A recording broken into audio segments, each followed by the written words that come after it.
Bismillahirrahmanirrahim. Assalamualaikum warahmatullahi wabarakatuh.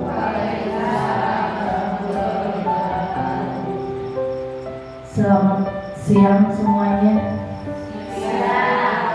Apa kabarnya?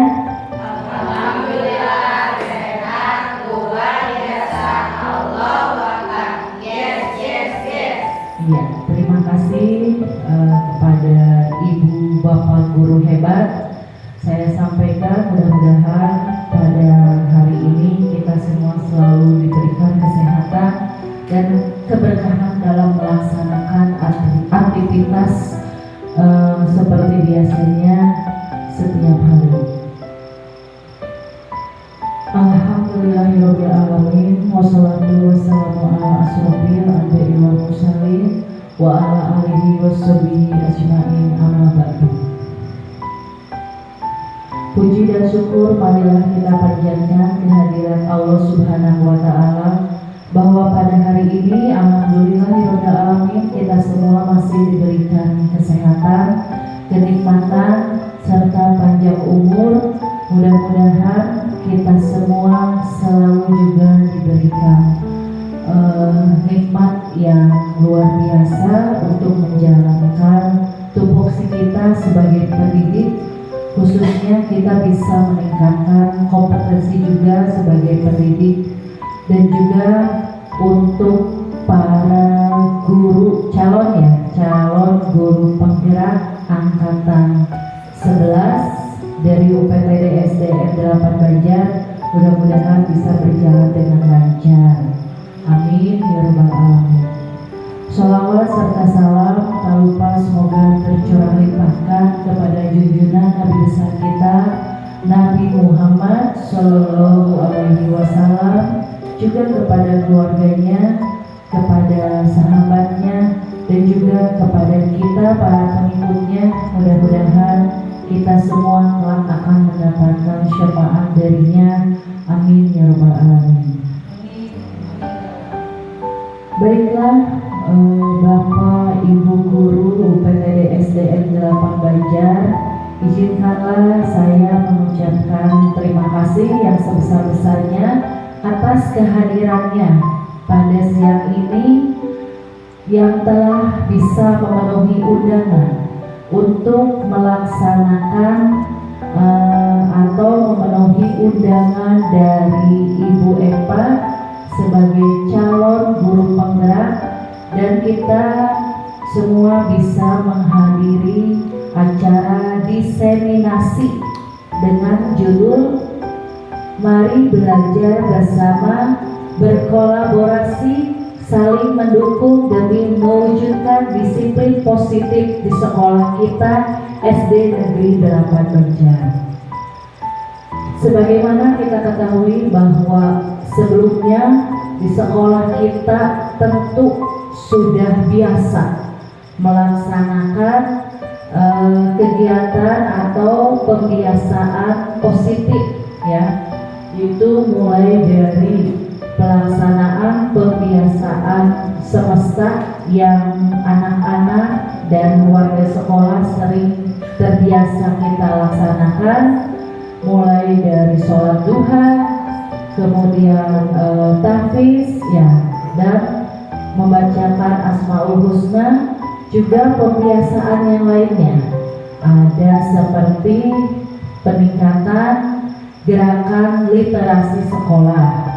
Kemudian ada juga PHBS, ya, menanamkan kepada siswa-siswi kita untuk selalu berperilaku hidup bersih, hidup sehat. Nah, tentu saja semua itu, ya, harus ibu bapak guru contohkan dulu. Jadi ketika kita menyuruh peserta didik untuk berperilaku hidup bersih dan sehat, tentu saja kita refleksi ke diri sendiri. Apakah kita sudah bersih? Apakah kita sudah sehat sebagai pendidik? Karena tentu saja peserta didik akan menjadi lebih termotivasi, akan menjadi lebih semangat belajar jika didukung oleh pendidik yang bersih dan juga sehat.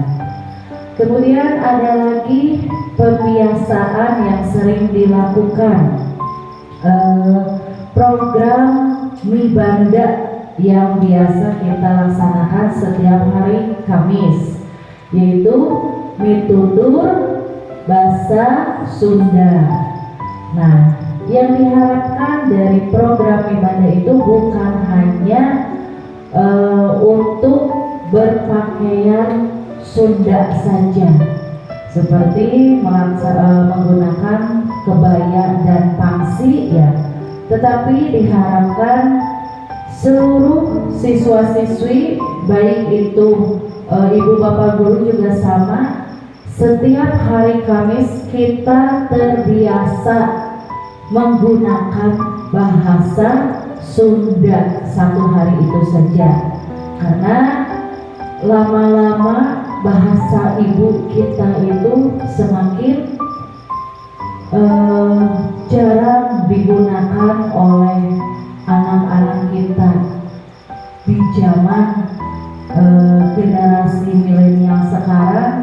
Jadi bagaimana upaya dari sekolah untuk melaksanakan program pendidikan dalam menerapkan program Mibanda di setiap sekolahnya masing-masing.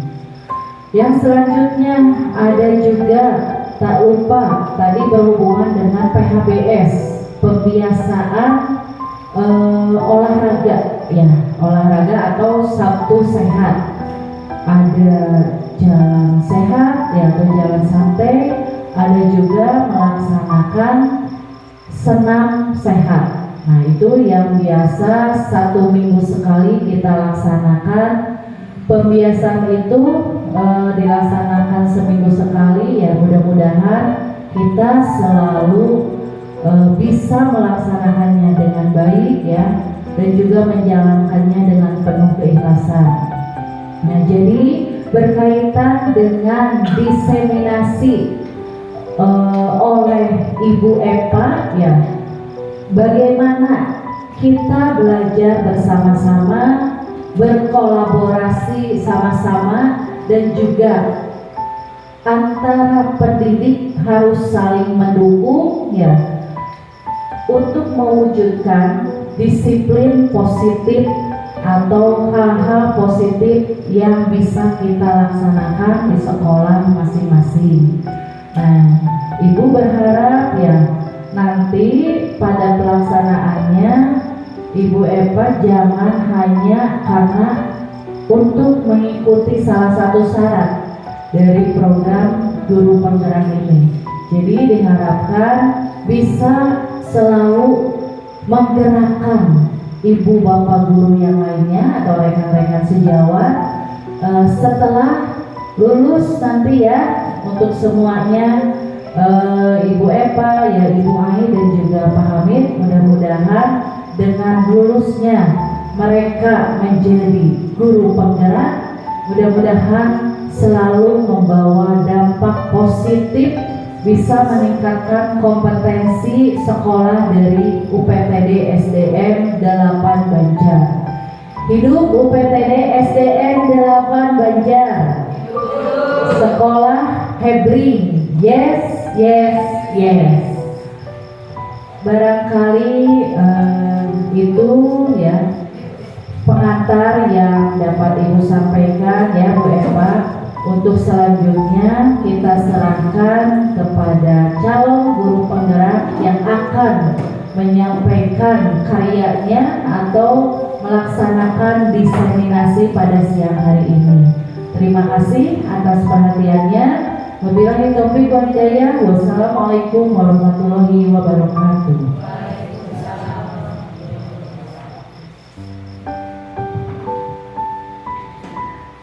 Saya aturkan terima kasih kepada Ibu karena saya sudah diberi kesempatan untuk melaksanakan diseminasi ini, dan terima kasih juga kepada Bapak Ibu semuanya yang telah hadir untuk melaksanakan, berkolaborasi, saling mendukung demi mewujudkan positif disiplin positif di sekolah kita UPTD SDN 8 Banjar.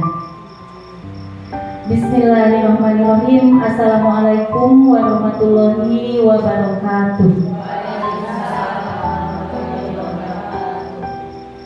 Hamdan wa syukran lillah, amma ba'du. Bapak Ibu Kepala yang saya hormati dan Bapak Ibu Guru juga yang kami hormati, pada kesempatan kali ini alhamdulillah kita bisa bersama-sama dalam rangka diseminasi yaitu dalam rangka tugas guru penggerak. Bapak Ibu, silakan. Bapak Ibu, di sini ada konsep utama tentang modul budaya positif. Ada 7 yang akan saya sampaikan, 7 buah ya.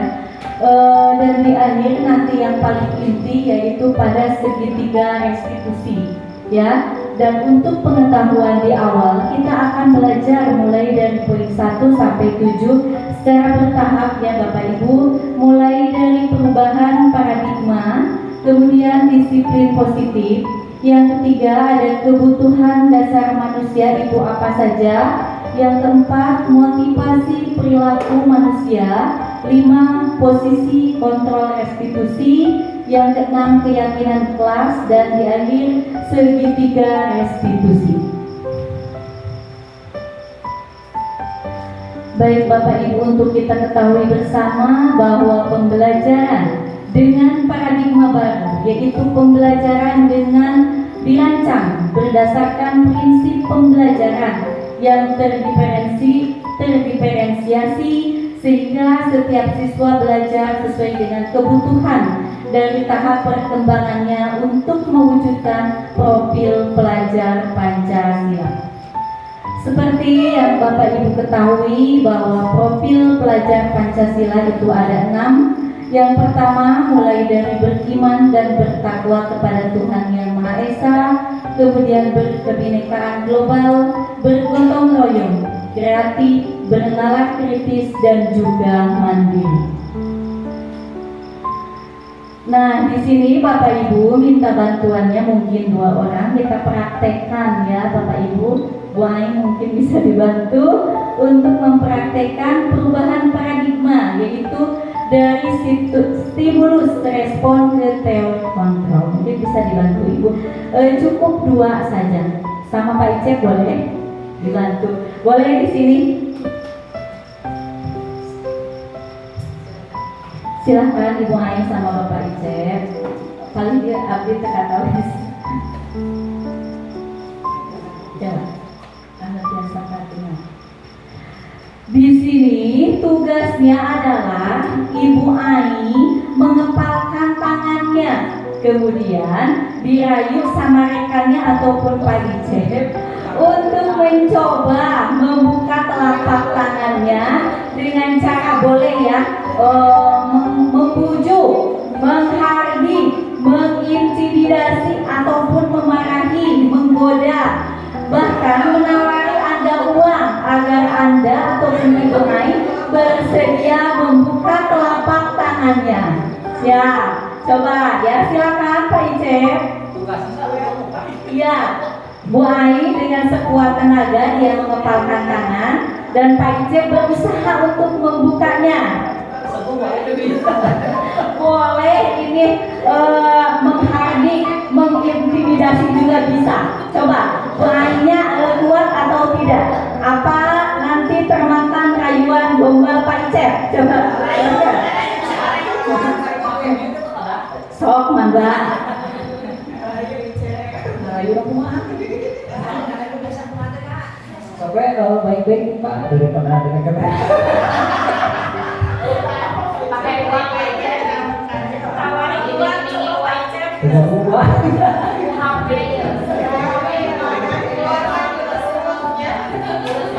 Nyari paksa kan lu Pak, saya bingung nama. Ya HP harganya 8 juta gitu Pak.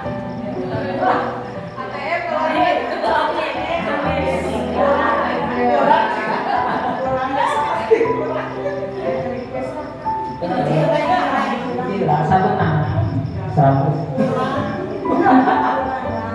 Nyobaan Pak.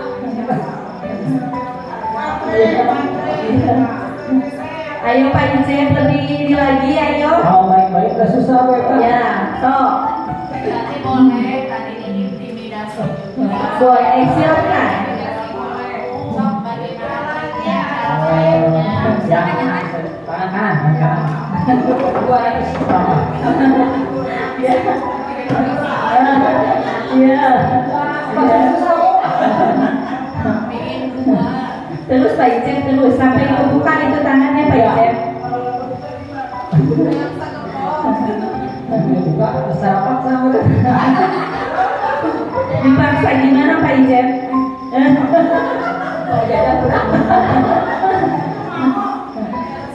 Gue pas susah, kalau baik-baik susah. Oh, berarti tidak berhasil Pak Icep ya. Kalau sentuhan kan.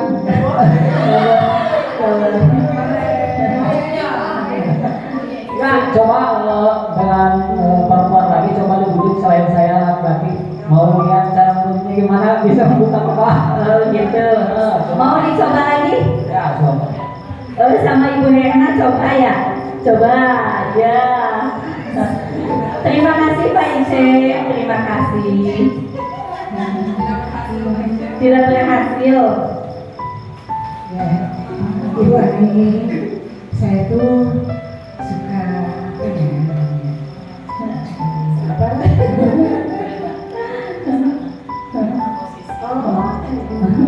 Mangga. Coba sedikit aja. Iya. Ya, terus ada Ibu coba dibujuk lagi. Tukar sama apa coba? Mau ditukar sama apa? Saya punya sesuatu yang berharga. Punya cincin aku, cincin berlian guys. Senang cincin. Oh ini ada uang. Oh, Ada uang 120. Mau?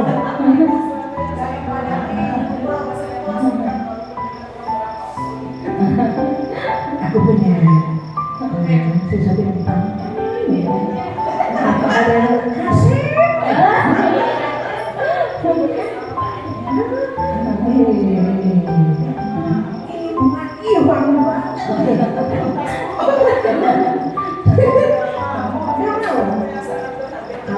Kalau bunga yang nyata ini kan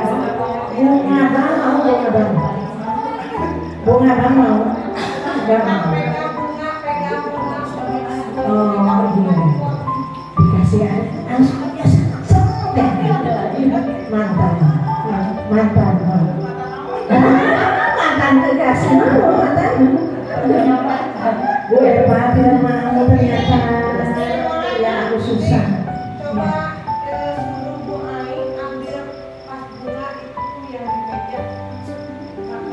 Silakan bunga.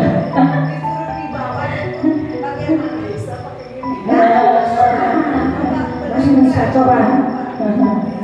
Bisa masih jalan. Dengan kuatnya.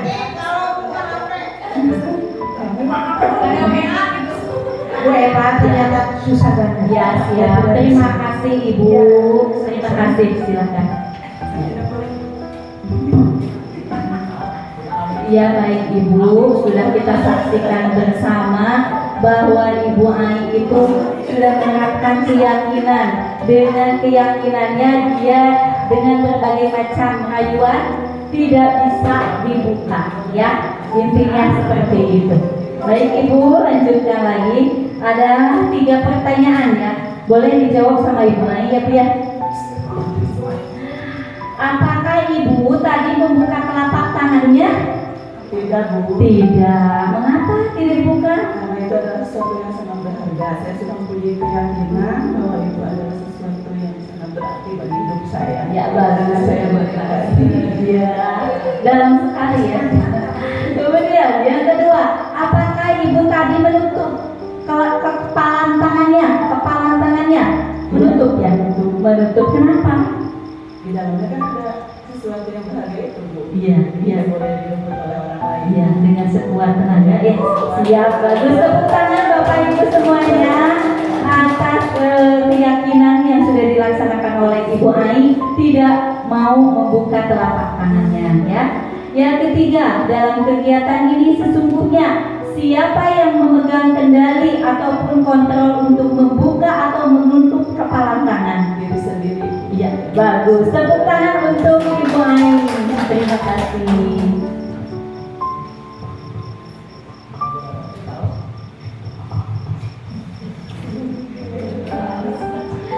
Baik Bapak Ibu, kita lanjutkan kembali. Inilah stimulus respon lawan teori kontrol pandangan tentang dunia ya.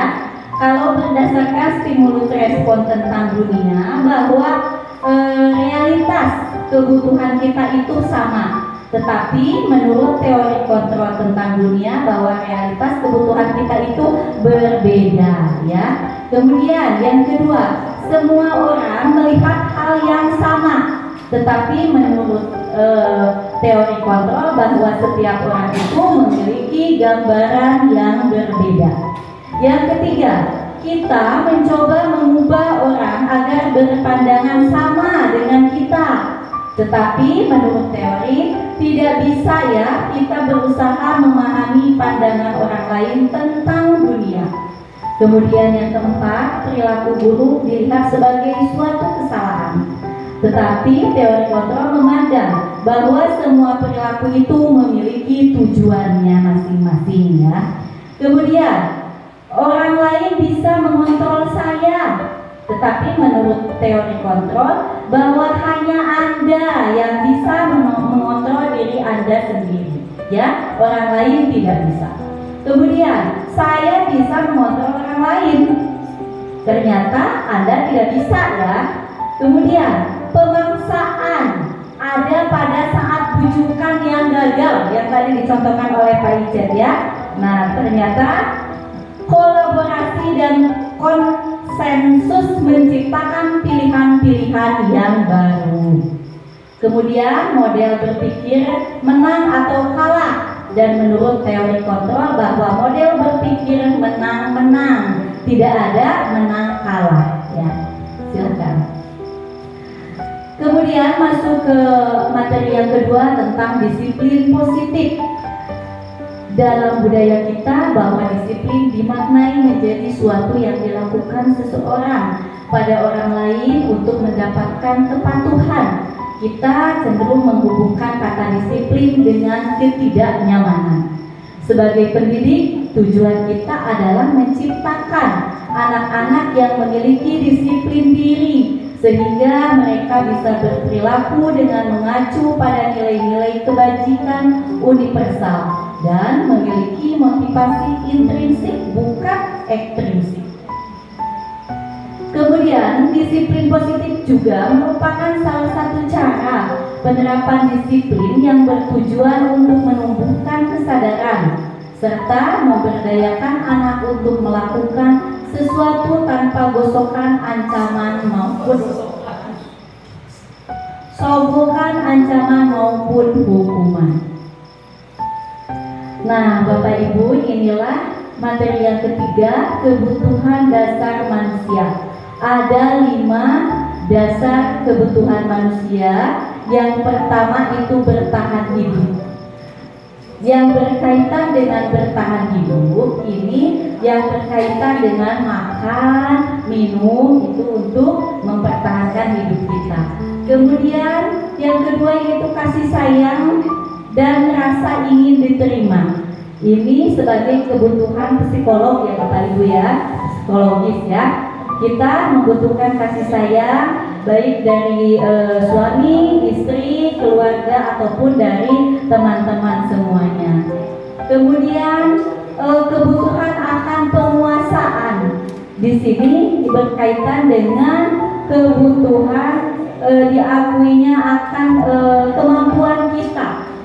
Salah satu contoh misalnya anak yang mampu di kelasnya lebih, misalnya dia akan berkeinginan menjadi pemimpin kelas, gitu Bapak Ibu. Jadi termasuk pada kebutuhan dasar manusia juga ya. Yang keempat, adanya kebutuhan kebebasan. Kebebasan, salah satu contohnya misalnya anak sama ibunya ke sekolah misalnya selalu dibawain nasi sama telur.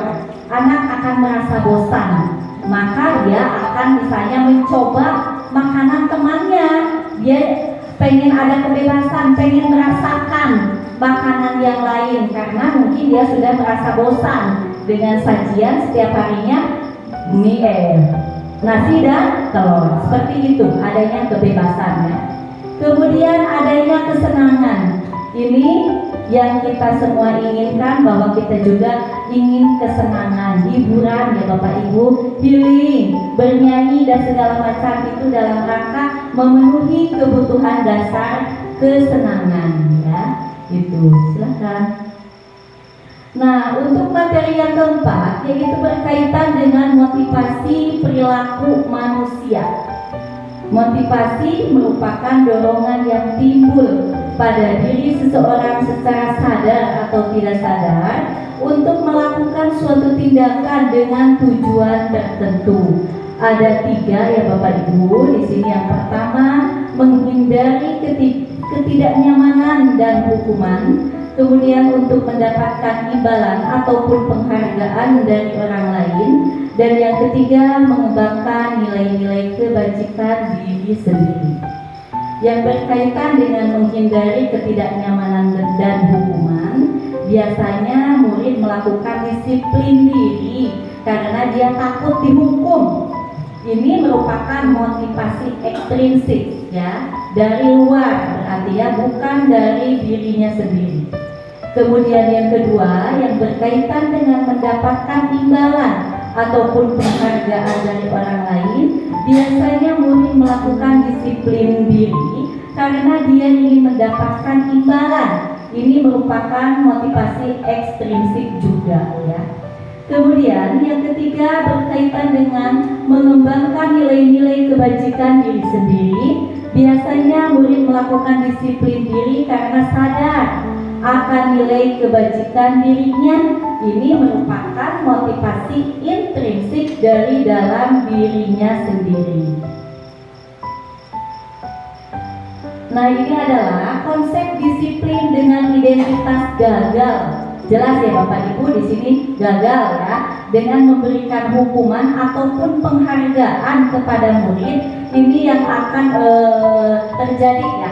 Apabila kita memberikan hukuman, itu murid akan menyakitkan bagi murid, kemudian menimbulkan tidak nyaman, murid akan merasa takut, kemudian ada memaksa, dan akan murid menyembunyikan kesalahannya, dan juga murid menjadi rendah diri. Jadi harus dihindari Bapak Ibu konsep disiplin hukuman ya. Kemudian penghargaan juga, ini termasuk identitas gagal juga Bapak Ibu ya. Yang pertama, tidak efektif ya memberikan penghargaan misalnya di kelas yang bisa mendapatkan uang ataupun permen. Nah itu tidak disarankan seperti itu ya. Kemudian merusak hubungan inti, kemudian mematikan kreativitas siswa, menghukum dengan sistem ranking, dan juga merampas hak menghargai dirinya. Nah, ini contoh konsep disiplin dengan identitas yang sukses, yaitu ada konsekuensi dan restitusi. Dengan bentuk konsekuensi, yaitu penguatannya jangka pendek, kemudian perlu monitoring berkelanjutan. Yang ketiga, stimulus respon. Yang keempat, murid menghormati peraturan. Dan yang kelima, kehilangan waktu untuk merenung. Nah, yang sebenarnya ya ini restitusi yang sebenarnya yang ini yang dimaksudkan dan yang diharapkan Bapak Ibu, bahwa restitusi itu murid akan bertanggung jawab untuk perilakunya. Kemudian fokus pada pemecahan masalah jangka panjang. Yang ketiga, murid akan menghormati dirinya dan juga orang lain. Kemudian adanya teori kontrol, yaitu dirinya yang memegang kontrol ataupun kekuasaan. Dan yang kelima, yaitu murid bersemangat memperbaiki kesalahannya.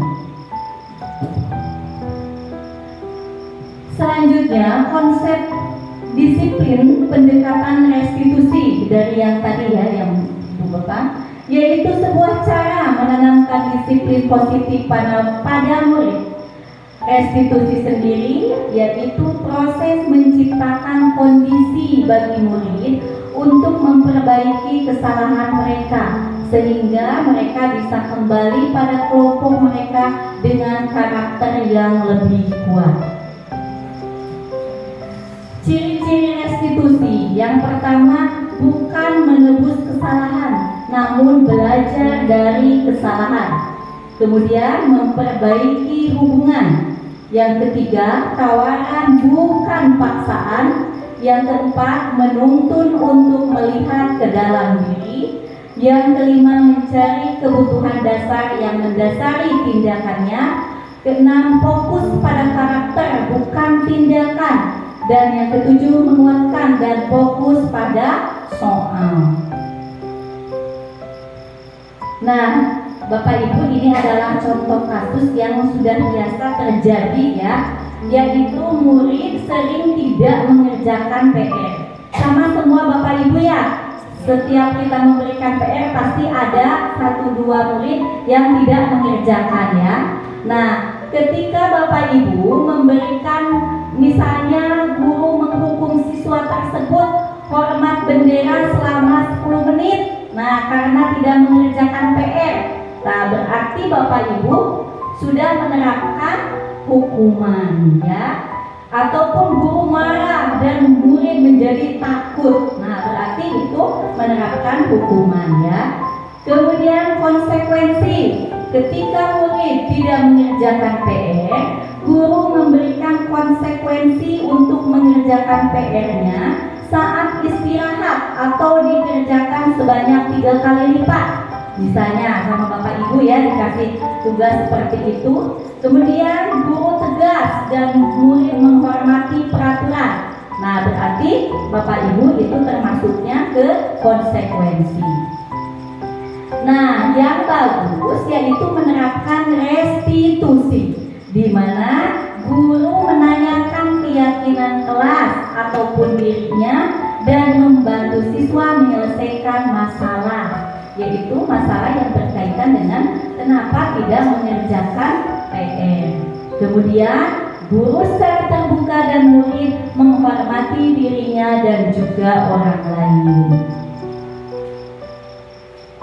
Nah Bapak Ibu, kita perhatikan, kita bedakan mana yang termasuk hukuman ataupun konsekuensi ya. Kita sama-sama ya Bapak Ibu ya. Yang pertama, mencatat 100 kali di dalam buku kalimat saya tidak akan terlambat lagi. Kira-kira itu termasuk dalam apa? Hukuman. Kemudian lari mengelilingi lapangan basket 2 kali karena terlambat hadir ke sekolah. Hukuman. Yang ketiga, membersihkan coretan yang dibuatnya di meja tulis. Konsekuensi. Yang keempat, murid diminta untuk push up 15 kali karena tidak menggunakan masker ke sekolah. Itu hukuman. Kemudian menggantikan kertas tugas teman yang telah dicoret-coret. Itu konsekuensi. Kemudian berjemur di lapangan basket pas pukul 12 siang karena mengobrol dengan temannya. Hukuman. Kemudian murid diminta bertelanjang kaki sepanjang hari karena tidak menggunakan sepatu warna hitam sesuai dengan peraturan sekolah. Itu termasuk hukuman. Siap Ibu, ayo. Kemudian masih kita langsung saja siap. Ini yang kelima, ini tentang posisi kontrol restitusi ya, yang tadi yang sebenarnya kita itu harus menerapkan ini yang restitusi ada 5, bahwa guru itu ada yang menerapkan sebagai penghukum, ada yang pembuat rasa bersalah, ada yang juga sebagai teman, ada yang sebagai pemantau, dan ada yang sebagai manajer. Dan yang diharapkan kita bisa berperan sebagai manajer. Nah, di sini ada contoh kasus lagi ya Bapak Ibu. Coba kita terapkan pada 5 posisi. Contoh kasusnya yaitu murid tidak memakai atribut lengkap saat kegiatan upacara bendera. Kita bagaimana menanganinya? Ketika kita misalnya patuhi aturan sekolah lalu berdiri di depan barisan, kita misalnya menyampaikan seperti itu kepada murid, berarti kita itu sebagai penghukum. Kemudian ketika berapa kali ibu harus memberitahu kamu, ibu kecewa sama kamu, gitu ya. Nah, berarti anak akan merasa bersalah, ya. Akan merasa bersalah, berarti kita sudah menerapkan pembuat rasa bersalah. Kemudian ketika kita memposisikan sebagai teman, ayolah yang tertib, buat ibu bangga, untuk kali ini tidak apa-apa kamu salah. Kita menyampaikan seperti itu, berarti kita sebagai teman menganggapnya kepada murid, ya. Kemudian ada pemantau, yaitu kamu sudah melanggar apa peraturan dan konsekuensinya. Kita bertanya kepada murid seperti itu dengan tegas. Kita berarti sebagai pemantau. Nah, yang benar kita harus sebagai manajer, yaitu menanyakan, apakah kamu tahu kesalahanmu? Tanyakan kepada muridnya, ya.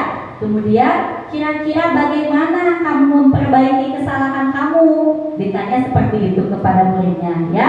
Jadi diharapkan ketika kita mendapatkan kasus ataupun kejadian yang melanggar aturan, kita menerapkan posisi sebagai manajer.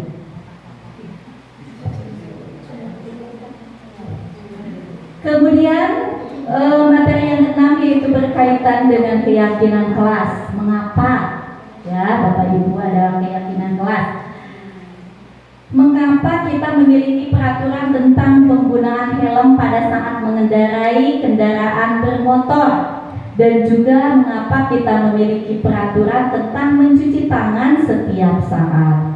Nah, ini merupakan nilai-nilai keselamatan. Jadi aturan untuk memakai helm saat bermotor merupakan nilai-nilai keselamatan. Sedangkan aturan tentang mencuci tangan itu masuknya pada nilai kesehatan. Inilah yang kita sebut sebagai suatu keyakinan, yaitu nilai-nilai kebajikan atau prinsip-prinsip universal yang disepakati bersama secara universal juga, lepas dari latar belakang suku, negara, bahasa maupun agama.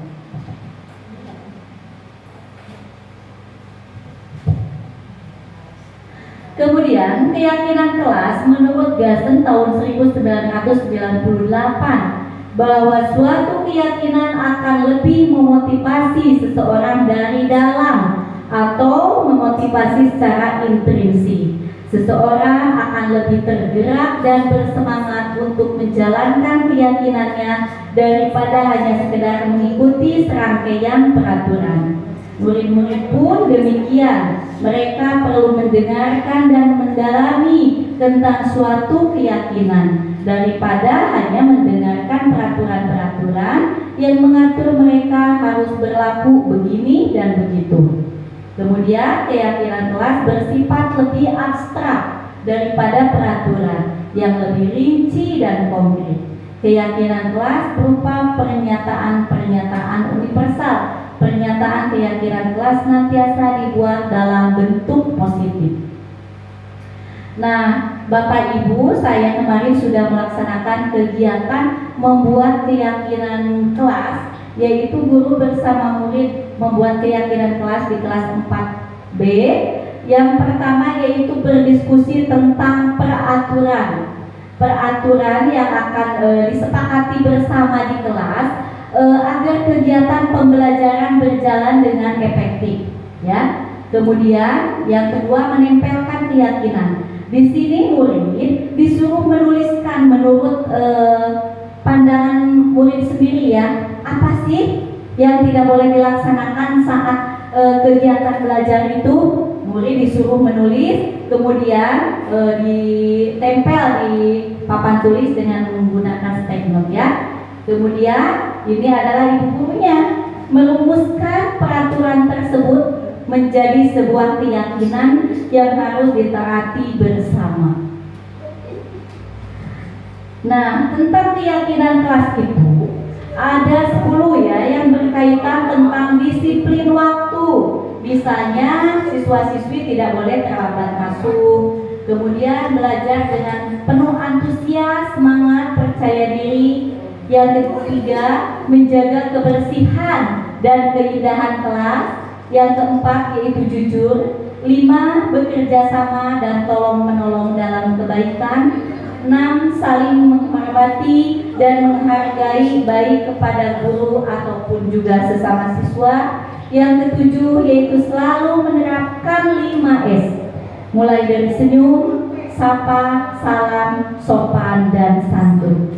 Yang kedelapan yaitu gemar membaca dan menulis sebagai budaya literasi yang sudah sesuai dengan sekolah SD 8 Banjar ini ya. Kemudian yang kesembilan, berkomitmen pada tugas dan bertanggung jawab. Dan yang ke-10, berdoa sebelum dan sesudah belajar. Ini bentuk keyakinan di kelas 4 ya.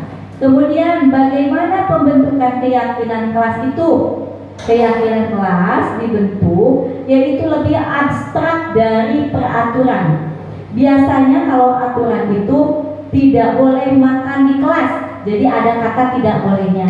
Jadi itu harus dihindari ya Bapak Ibu. Jadi berarti menjaga kebersihan kelas misalnya gitu. Jangan menggunakan jangan, tidak boleh. Nah, kata-kata itu harus dihindari, tidak boleh ya. Kemudian berupa pernyataan universal. Yang ketiga, dibuat dalam bentuk kata-kata yang positif. Yang keempat, sedikit saja agar mudah diingat, gak usah katanya panjang-panjang begitu ya. Kemudian sesuai dengan kondisi dan sekolah agar mudah diterapkan, begitu semua warga kelas dilibatkan saat membuat keyakinan kelas. Nah, ini yang terakhir, materi yang terakhir yaitu berkaitan dengan segitiga restitusi. Ini ada 3 bentuk segitiga. Jadi dalam pemecahan masalah menggunakan segitiga ini. Yang pertama, menstabilkan identitas. Di sini ya Bapak Ibu, menstabilkan di bawah. Kemudian validasi tindakan yang salah, yang sebelah sini.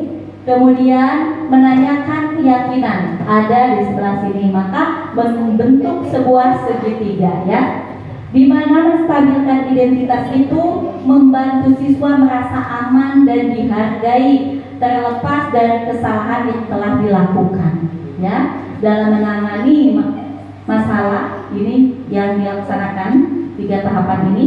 Yang kedua yaitu validasi tindakan yang salah, yaitu dengan memahami, memotivasi di balik tindakan salahnya tersebut. Kemudian menanyakan keyakinan, menghubungkan tindakan individu tersebut ataupun murid dengan nilai-nilai mereka yakini.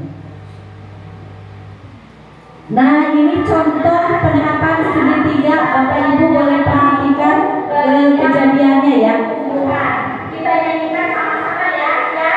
1, 2, 3. Mari kita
Ini adalah contoh kejadiannya ya Bapak Ibu. yaitu ada siswa yang terlambat masuk.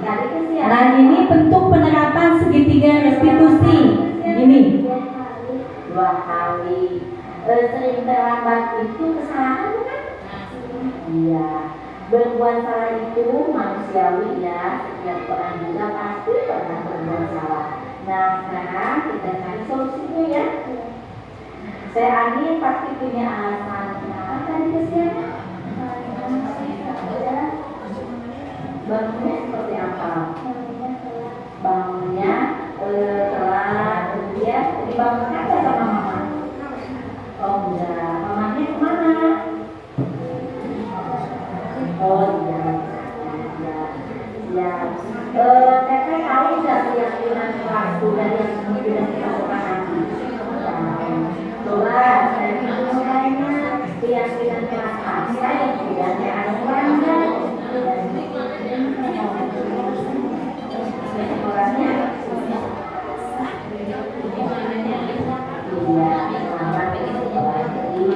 nilai disiplin itu sangat penting, bermanfaat bagi kita untuk melakukan pekerjaan serta belajar menghargai waktu.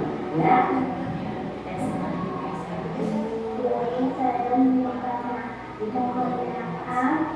Dan dilakukan selama dan sudah berbuat baik, sudah menunjukkan bahwa kami tidak akan terlalu ya. Nah, coba diberikannya rencana ke depannya bagaimana agar saat itu tidak kesiangan lagi. Saya akan lagi. Iya.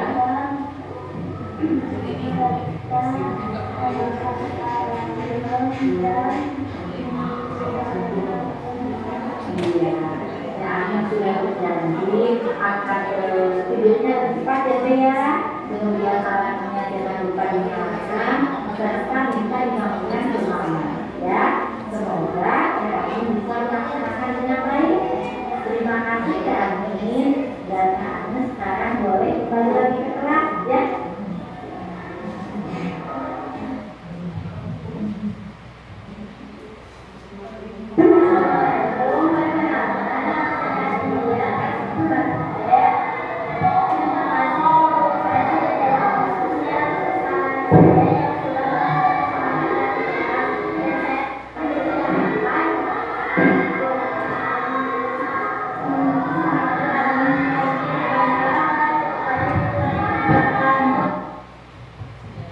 Iya, itu Bapak Ibu ya.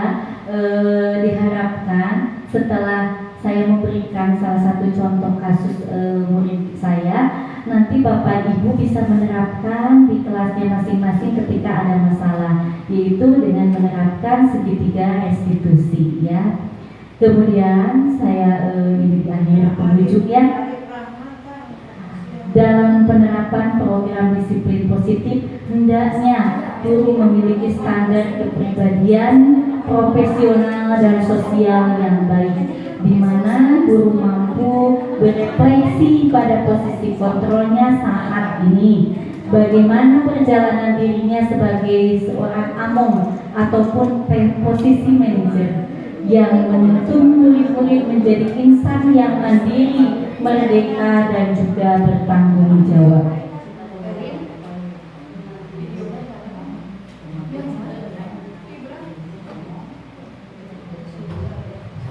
On, masih on? On.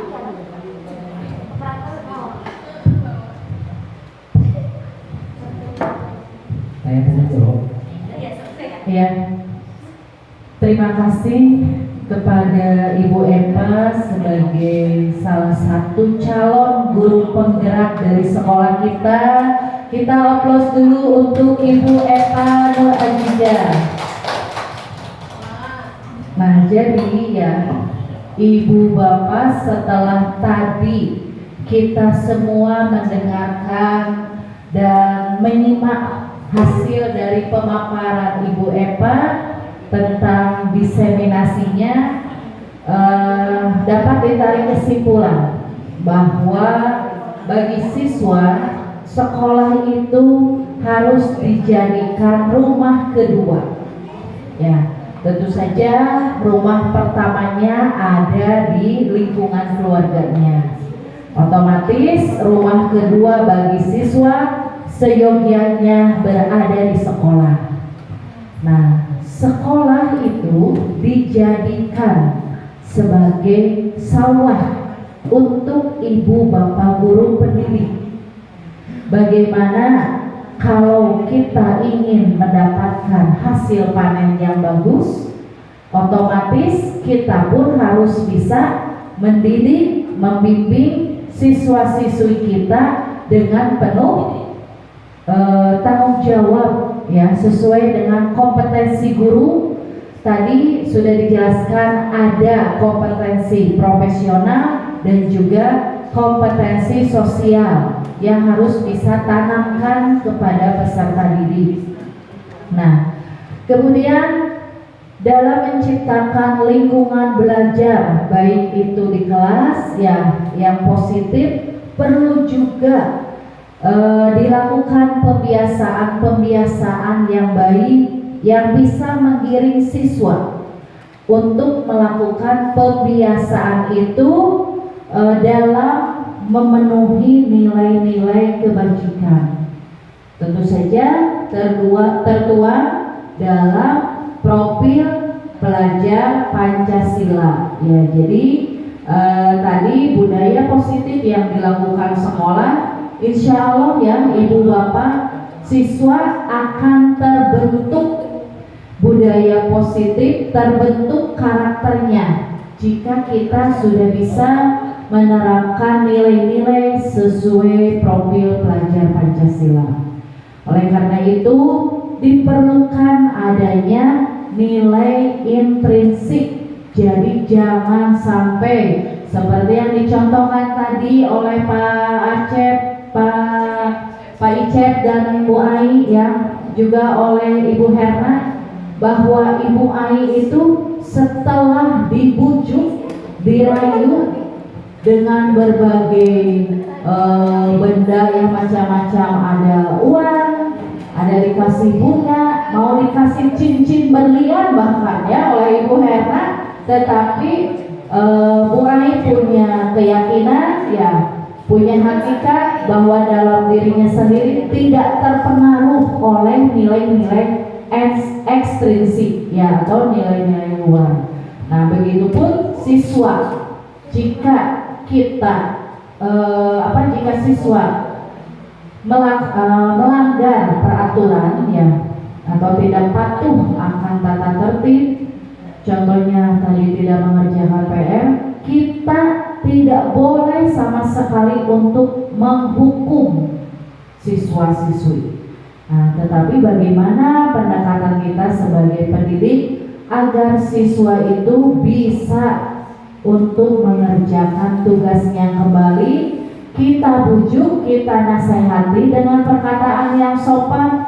Jangan ada nada atau suara tinggi, tekanan, misalkan keluar kata-kata awas, minggu depan kamu tidak mengerjakan PR lagi, ibu stop ya di tiang bendera atau berdiri di lapangan sampai lari 10 keliling. Nah, itu tidak boleh ya Bu ya, dengan menggunakan kata-kata awas yang menekan, ya, seperti itu. Nah, maka motivasi intrinsik ini harus dimiliki oleh setiap warga, baik itu pendidik maupun peserta didik, agar nantinya cenderung untuk selalu taat akan peraturan sekolah, karena tetap harus didukung juga dengan pengawasan oleh kita. Kalau misalkan pengawasan budaya positif itu sudah dilaksanakan dengan baik, insya Allah akan terbentuklah karakter, nilai-nilai dari profil pelajar Pancasila. Mungkin itu yang dapat Ibu simpulkan dari pelaksanaan diseminasi Ibu Epa, ya, mudah-mudahan bisa memberikan gambaran dan bisa memberikan motivasi gugahan kepada pendidik di UPTD SDN 8 Banjar. Terima kasih atas perhatiannya. Wassalamualaikum warahmatullahi wabarakatuh.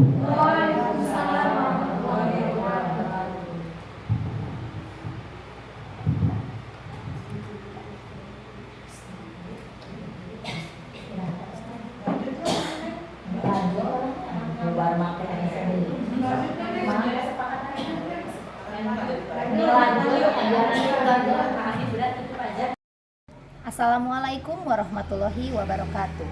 Saya Elma Ermawati SPD, guru di UPTD SDN 8 Banjar, mengucapkan terima kasih kepada seluruh guru CGP Angkatan 11 yang telah melaksanakan diseminasi di UPTD SDN 8 Banjar tentang budaya positif di UPTD SDN 8 Banjar. Insya Allah, kami segenap guru di UPTD SDN 8 Banjar akan melaksanakan budaya positif di kelas dalam menghadapi masalah yang ada di kelas. Tentu saja dengan menggunakan segitiga restitusi. Alhamdulillah, pemaparan dari diseminasi para CGP akan membawa kami untuk kemajuan di UPTD SDN 8 Banjar. Terima kasih. Wassalamualaikum warahmatullahi wabarakatuh. Assalamualaikum warahmatullahi wabarakatuh. Saya Indriani Purnama SPD SD. Saya guru dari UPTD SDN 8 Banjar. Saya akan memberikan testimoni tentang webinar yang sudah diberikan mengenai budaya positif. Alhamdulillah, saya menjadi tahu tentang pemahaman bagaimana menindaklanjuti permasalahan yang ada di sekolah kita, terutama tentang peserta didik yang mempunyai masalah dalam kesehariannya. Insya Allah dengan tadi adanya webinar, saya akan menerapkan segitiga restitusi dalam permasalahan yang dihadapinya. Terima kasih. Wabillahi taufiq wal hidayah. Wassalamualaikum warahmatullahi wabarakatuh. Assalamualaikum warahmatullahi wabarakatuh.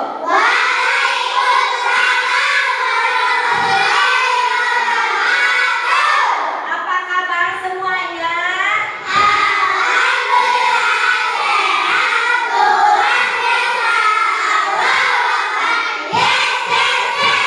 Ya, tepuk tangan dulu. Nah, alhamdulillah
kuning.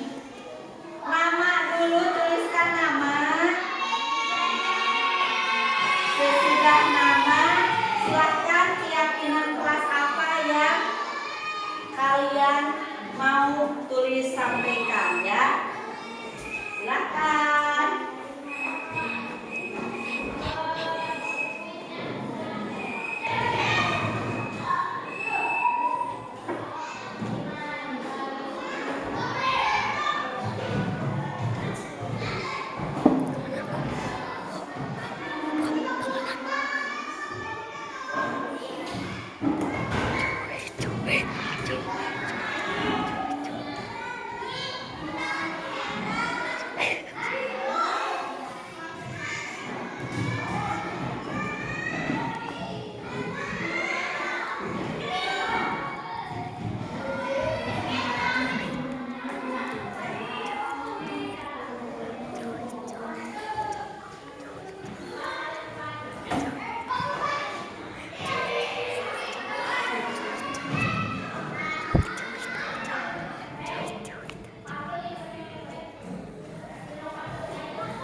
Silakan, apakah sudah? Sudah. Bagi yang sudah, anak laki-laki dulu, udah belum ya? Laki-laki udah? Belum ya? Anak perempuan dulu yang sudah silakan tempelkan di kolom rancangan keyakinan kelas dulu di sana, silakan. Anak perempuan dulu yang tidak itu, silakan.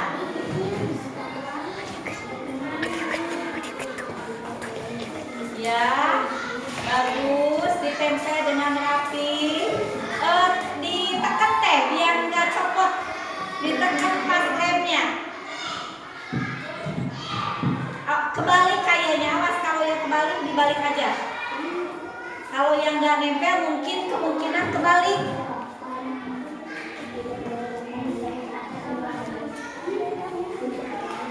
Kebaliknya ini.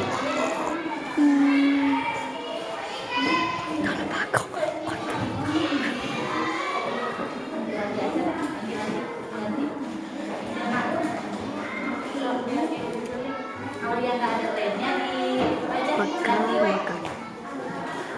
ganti. Ini siapa nih? Najwa sama Anggi tidak nempel. Coba diganti itunya. Punya Teh Najwa tidak nempel nih Teh. Sama Teh Najwa sama siapa? Udah. Tulis lagi yang tadi nih. Silakan anak laki-laki.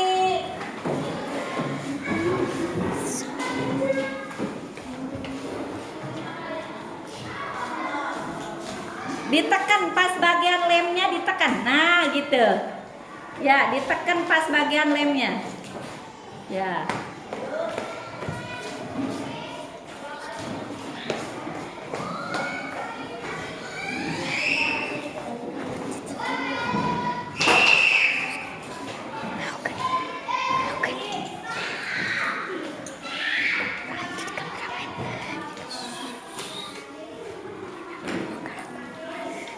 Udah semua ini?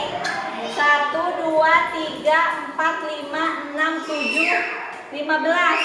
Oh, Teh Najwa ya? Silakan Teh. Silakan.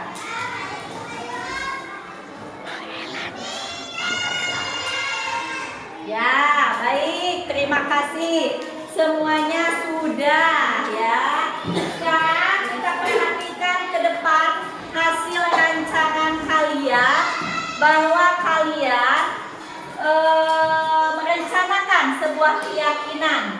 Ini ada Akila, katanya tidak boleh berkata kasar. Betul apa enggak? Betul. Ada Stefani, tidak boleh berkata kasar. Sama berarti sama ibu disatukan ya. Kemudian ada Jidan, tidak boleh membuang sampah sembarangan. Betul nggak? Betul, bahwa di kelas itu tidak boleh buang sampah. Musnadi harus melaksanakan piket kelas. Betul? Agar apa harus piket kelas itu? Iya, Kemudian ada Resa. Apa ini? Harus harus melaksanakan piket kelas sama dengan Gus Nadi, satukan ya. Kemudian ada Lionel, tidak boleh membuang sampah ya. Bagus. Sama dengan Jidan. Di sini kan. Ada Doni, tidak boleh membuli. Betul? Tidak boleh membuli ayahnya, ibunya, ataupun adiknya. Nggak boleh ya? Ya. Bagus, ini Doni. Kemudian Teh Najwa tidak boleh membuli. Sama ya, tidak boleh membuli. Ini ada Adila, tidak boleh membuli. Sama. Citra, tidak boleh kesiangan. Gak boleh kesiangan, gak boleh telat masuk ke kelasnya ya. Betul, siap. Kemudian ada Asipa, tidak boleh makan di kelas saat belajar. Betul apa enggak? Betul, bagus. Kemudian Ega, datang ke sekolah tepat waktu, katanya betul. Berarti ini sama dengan Citra, tidak boleh kesiangan ya, sama ya. Kemudian ada Ken, tidak boleh makan di kelas, katanya ya, sama dengan Asipa. Ini udah berjodoh ini nih. Siap. Kemudian ada Azam, tidak boleh, tidak apa ini ya? Tidak dikelak boleh. Jam apa ini jam? Tidak dikelak boleh. Apa jam maksudnya jam? Oh, tidak boleh membuang sampah di kelas. Bagus. Ajam teh berarti sama ejeng. Iya ya, Lionel sama dengan Lionel. Anggi tidak boleh berkata kasar. Ada enggak tadi teh ya? Belum ada ya? Oh ini. Sama dengan Teh Stefani. Satu lagi Teh Anindya katanya tidak boleh makan di kelas. Tadi teh udah ada ya tidak boleh makan. Datang ke sekolah tepat waktu. Oh ini. Kela, itu nempel apa ti?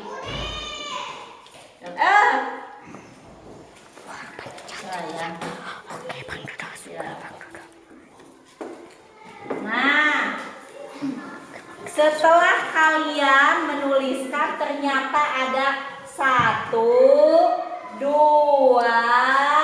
3, 4, 5, 6.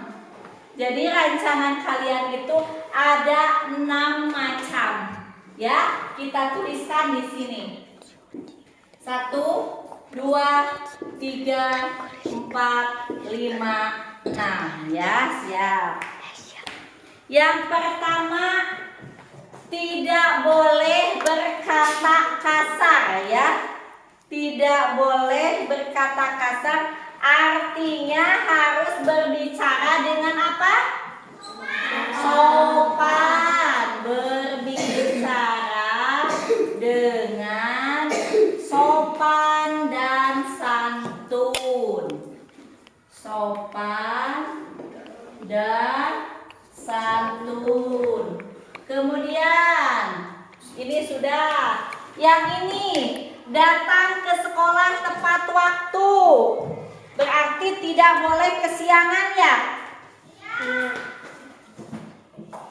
Tidak boleh terlambat, berarti datang harus tepat waktu. Yang ini datang tepat waktu.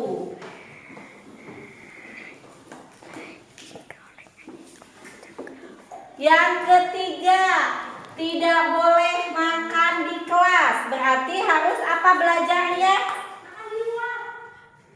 Berarti fokus dalam belajar. Fokus dalam belajar. Yang keempat, yang ini yang atas, tidak boleh membuang sampah sembarangan. Berarti harus menjaga kebersihan. Menjaga kebersihan. Yang kelima yang ini, Kela, ini seratan Nana, harus melaksanakan piket. Sama ini ya, sekelompok ya.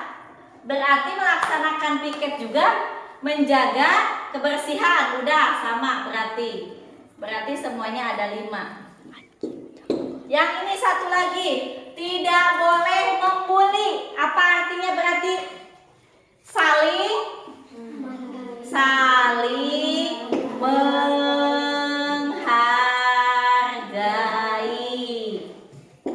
Nah, inilah hasil kesepakatan kelas bersama yang sudah kalian tuliskan dan ternyata membentuk sebuah keyakinan kelas yang terdiri dari 5 buah kata keyakinan ya. Coba kalian perhatikan ke papan tulis biar kalian tahu satu apa satu? Bersama dengan saudara. 2 tepat waktu. 3 fokus dalam belajar. 4 menjaga kebersihan. 5 saling menghargai. Ya, itulah keyakinan kelas 4B yang siap dilaksanakan oleh semuanya. Siap semuanya melaksanakan? Siap. Baik, terima kasih. Ibu akhiri saja. Wabillahi taufik wal hidayah. Wassalamualaikum warahmatullahi wabarakatuh.